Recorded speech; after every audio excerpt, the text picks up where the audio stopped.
کوئی تو ہے جو نظام ہستی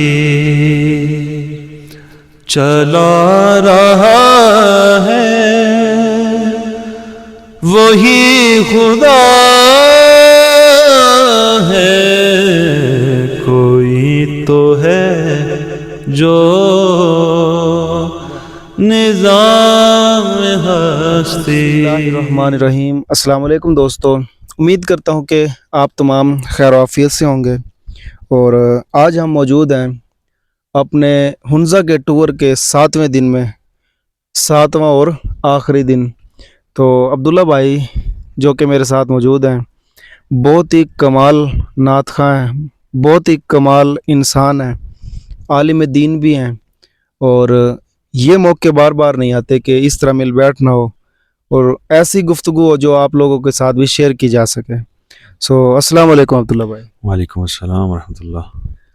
عبداللہ بھائی، سب سے پہلے تو آپ کا بہت بہت شکریہ، قیمتی وقت کا، صبح کا ٹائم ہے اور اتنی پرسکون صبح۔ میں تو چونکہ ملتان سے ہوں اور لاہور آج کل گزر بسر ہے، تو اس طرح کی صبح وہاں پر دیکھنے کو نہیں ملتی، پہاڑ نہیں ہے اور اس طرح کا سکون بھی نہیں ہے، ہر طرف گاڑیوں کا شور اور لوگوں کا شور، یہ چیزیں۔ تو اس پرسکون ماحول میں ہم بیٹھے ہیں، تو اللہ تعالیٰ کی قدرت ہے، اور یہ سوچنے پر مجبور کرتی ہے قدرت دیکھنے کے بعد کہ جنت کس طرح کی ہوگی اور جنت کو بنانے والا پھر کیسا ہوگا۔ تو عبداللہ بھائی، اس پہاڑ پر ہم دو ہی بیٹھے ہیں، تو کیسا محسوس کریں اتنا پرسکون ماحول میں؟ بسم اللہ الرحمن الرحیم۔ سب سے پہلے آپ کا شکریہ۔ سکون، بالکل سکون مل رہا ہے، اور بڑی کہہ لینا کہ میں سمجھتا ہوں کہ یہ بیسٹ جگہ ہے مراقبے کی۔ بالکل ٹھیک ہے، بندہ ہو، تنہائی ہو، ٹھیک ہے، اور اللہ ہو، ٹھیک ہے۔ پھر اس ایسے موقع پر، کیونکہ آپ کو پتہ ہے ہمارے علاقوں میں جو ہے وہ شور شرابہ اور گاڑیوں کا اور یہ ساری چیزیں ہوتی ہیں۔ دوسرا یہ ہے کہ میں نے ٹور کیوں اپنے اس کو ٹور کو جوائن کیا، مرکز کے جتنے بھی فیلوز ہیں ان کو کیوں جوائن کیا، مقصد یہ تھا کہ جو ہے وہ پہاڑوں پہ نکل کرنا، ٹور تو ویسے بھی کرتے رہتے ہیں، لیکن اس دفعہ ایک الگ سا آئیڈیا تھا، خیال تھا کہ ٹور پہ جانا ہے اور وہاں پر تنہائی میں بیٹھ کر بس صرف قدرت کو دیکھنا ہے، تصویروں ویڈیوز ان سے ہٹ کر صرف جو ہے وہ قدرت کو دیکھنا ہے، کے لیے ہوتی ہے، لیکن الگ سے مقصد ایک اور بھی ہے نا۔ جی بالکل، ٹھیک ہے، یہاں پہ تنہائی ہوتی ہے تو زیادہ کہ لطف آتا ہے کلام کرنے میں اللہ سے، اپنے خیالات شیئر کرنے سے، ٹھیک ہے۔ اور دوسرا یہ کہ حضور شیخ الاسلام ڈاکٹر محمد طاہر القادری، ان کا ایک خطاب جو ہے نا، وہ پچھلے سال اعتکاف پہ ایک سیریز چلی تھی، مذہب کی ضرورت کیوں اور خدا کیوں مانے، جی ہاں، خدا کو کیوں مانے۔ تو اس میں انہوں نے خدا کے وجود پر بڑے دلائل دیے، اور انہوں نے کہا کہ ہم کیسے کہہ سکتے ہیں کہ جو چیز جو ہے وہ اپنا ہمیں نظر نہ آئے تو ہم اس کا انکار کر دیں کہ وہ ہے ہی نہیں۔ انہوں نے کہا کہ آپ مختلف پھولوں کو لے لیں، ٹھیک ہے، ان کی پھول تو سب کو نظر آتے ہیں، لیکن خوشبو کوئی نہیں دیکھ سکتا، لیکن اس کا انکار بھی کوئی نہیں کر سکتا، ٹھیک ہے۔ کوئی نہیں کہہ سکتا کہ یار یہ پھول کی خوشبو نہیں ہے، ٹھیک ہے، سب کہتے ہیں ہوا ہے، ٹھیک ہے، تو ہر کوئی دیکھ کوئی نہیں سکتا، نظر نہیں آتی، لیکن ہے، انکار بھی کوئی نہیں کر سکتا۔ ضروری نہیں ہے کہ جو چیز اپنا نظر نہ آئے تو مشہود کہ ہاں مشہود نہ ہو تو وہ موجود بھی نہ ہو، ہماری آنکھیں نہیں ہیں دیکھنے والی۔ اس طرح اور کوئی پھل کھاتے ہیں، ٹھیک ہے، اس کا ٹیسٹ منہ میں جاتا ہے تو پھل کو تو سب دیکھ لیتے ہیں، اس کا ذائقہ جو ہے وہ کوئی نہیں دیکھ سکتا، چکھ سکتے ہیں، دیکھ نہیں سکتے۔ تو یہ ساری چیزیں یہاں پر موجود ہیں، بالکل، ٹھیک ہے، ہوا بھی ہے، پھول بھی ہیں، درخت بھی ہیں، ٹھیک ہے، اور پھل بھی ہیں، ساری چیزیں جو ہے وہ یہاں پر نظر آتا ہے کہ یار خدا ہے، جو کوئی ہے جو اس نظام کو چلا رہا ہے، کوئی تو ہے جو نظام ہستی چلا رہا ہے، وہ خدا ہے۔ اگر یہ اپنا یہ علاقہ اتنا خوبصورت ہے، یہ دنیا اتنی خوبصورت ہے، تو جنت کیسی ہو؟ بے شک۔ اور یہ تو وہ علاقہ ہے جہاں سے ابھی خوبصورتی شروع ہوئی ہے۔ ہاں، یہ بھی ہے، ابھی تو یہ اپنا ایبٹ آباد منصیرہ کا علاقہ ہے نا، ابھی تو دنیا پڑی ہے۔ ہاں جی، ایسا ہی ہے، کیسے مناظر ہوں گے، یہ تو صرف پاکستان ایک ملک ہے، اور پاکستان میں بھی ایک سے ایک ایسا منظر ہے کہ آپ امیجن نہیں کر سکتے کہ آپ دنیا میں بیٹھے ہیں کسی جنت میں. اللہ کے لیے کوئی مشکل نہیں, اس نے صرف کن کے ارادے سے جو ہے نا ساری کائنات, اور صرف وہی بات ہے کہ ہم نے ابھی صرف یہاں کی خوبصورتی دیکھی ہے چھتر پلین کی, ٹھیک ہے, جو منصیرہ کا آخری علاقہ ہے, ٹھیک ہے, آگے سے بڈگرام شروع ہوتا ہے اور پھر آگے مطلب دوسرا ہمارا گلگت کا علاقہ, اور ہر تھوڑے تھوڑے ایریے کے بعد لینڈسکیپ ہے جو پہاڑوں کا وہ چینج ہوتا رہتا ہے, کس جگہ ہریالی ہے, کس جگہ خشک پہاڑ ہے, کس جگہ سنگلاخ قسم کے پہاڑ ہیں.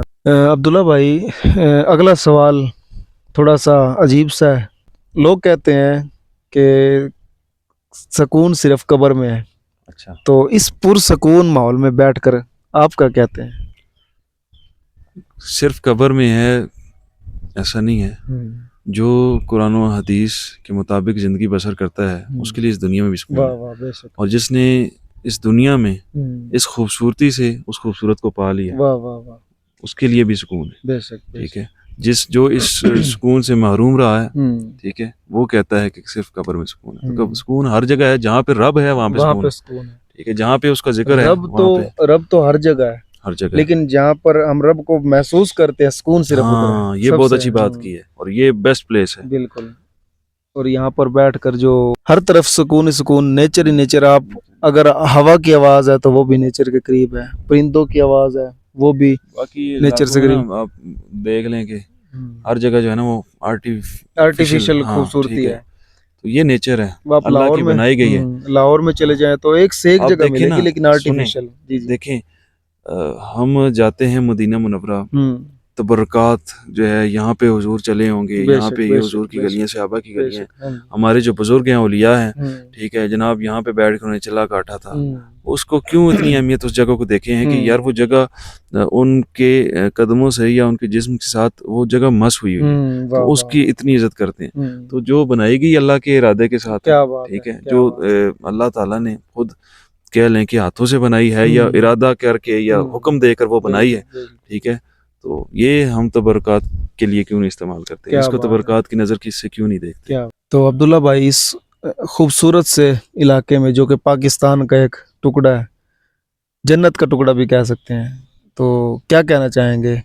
یہ اپنے وطن کے لیے احمد ندیم قاسمی ان کے اشعار, دعائی اشعار میں وہی پیش کروں گا کہ خدا کرے میری عرض پاک پر اترے وہ فصل گل جسے اندیشہ زوال نہ ہو, یہاں جو پھول کھلے وہ کھلا رہے برسوں, یہاں جو پھول کھلے کھلا رہے برسوں, یہاں خزاں کو گزرنے کی بھی مجال نہ ہو, یہاں خزاں کو گزرنے کی بھی مجال نہ ہو, یہاں جو سبزہ اگے وہ ہمیشہ سبز رہے, یہاں جو سبزہ اگے ہمیشہ سبز رہے, اور ایسا سبز کہ جس کی کوئی مثال نہ ہو, اور ایسا سبز کہ جس کی کوئی مثال نہ ہو. آخری شعر ہے کہ خدا کرے کہ میرے ایک بھی ہم وطن کے لیے, خدا کرے کہ میرے ایک بھی ہم وطن کے لیے حیات جرم نہ ہو زندگی وبال نہ ہو, حیات جرم نہ ہو زندگی وبال نہ ہو, حیات جرم نہ ہو زندگی وبال نہ ہو, خدا کرے میری عرض پاک پر اترے وہ فصل گل جسے اندیشہ زوال نہ ہو. حسن بھائی کے ساتھ ہم بیٹھے ہوئے ہیں اور اس پرسکون ماحول میں نیچر سے کنیکٹڈ ہو کے, اور اتنی کمال اور اتنی خوبصورت آواز کے مالک ساتھ ہوں تو کچھ تو سننا بنتا ہے. تو اس ماحول کے مطابق آپ کیا سنانا چاہیں گے؟ ابھی جو ڈسکشن چل رہی ہے اس کے حوالے سے ایک ہی ذہن میں آ رہی ہے, وہ بچپن میں ہم سنا کرتے تھے اسکول جانے سے پہلے, اس کا ایک ہی مصرع میں کہہ دیتا ہوں. کوئی تو ہے جو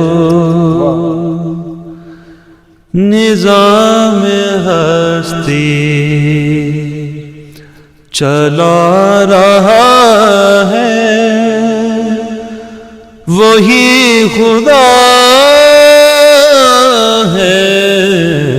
کوئی تو ہے جو نظام ہستی چلا رہا ہے, وہی خدا ہے. کوئی تو ہے, کوئی تو ہے کوئی تو ہے جو نظام ہستی. چلیں آپ شروع نہیں کوئی تو ہے. کوئی تو ہے جو نظام ہستی چلا رہا ہے، وہی خدا ہے. کوئی تو ہے جو نظام ہستی چلا رہا ہے، وہی خدا ہے. کوئی تو ہے، کوئی تو ہے، کوئی تو ہے